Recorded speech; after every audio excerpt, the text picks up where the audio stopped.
Və əziz qardaşlar, Peyğəmbər sallallahu aleyhi və səlləm bir hədisdə buyurur ki,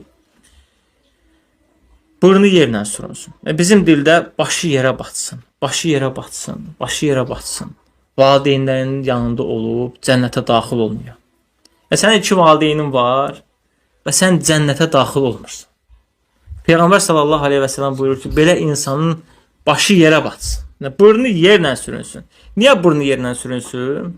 Burnu yerinə sürünmək, indi nə olar burnu yerinə sürünür, üzü yerinə sürünür. Çünki qiyamət günü bəzi insanlar olacaq ki, Allah azza və cəllə onları üz üstə həşr edəcək. Yəni üzü sürünə-sürünə, üzləri yerdə olacaq, ayaqları göydə. Üz üstə sürünə-sürünə onları həşr edəcək. Allah sallallahu əleyhi və səlləm deyir ki, yəni onlar o duruma qalsın. Üzləri yerlə sürünsün, bədbəxt olsunlar. Əgər valideynləri yanında olub cənnətə daxil olmursa. Bugünkü gündə Allah akbar, valideynlə küsürlər. Valideynlə aylarla danışmırlar. Baxdıqda aralarında yəni yüngül məsələlərdir, dünyavi məsələlərdir. Yəni şəri məsələlər deyil ha. Yəni valideyn Allahın düşməni deyil, peyğəmbərin düşməni deyil, din düşməni deyil. Sadəcə dünyavi məsələlərdə problemlər var deyə valideynlə əlaqəni kəsmisən. Vallahi bədbəxt olarsan.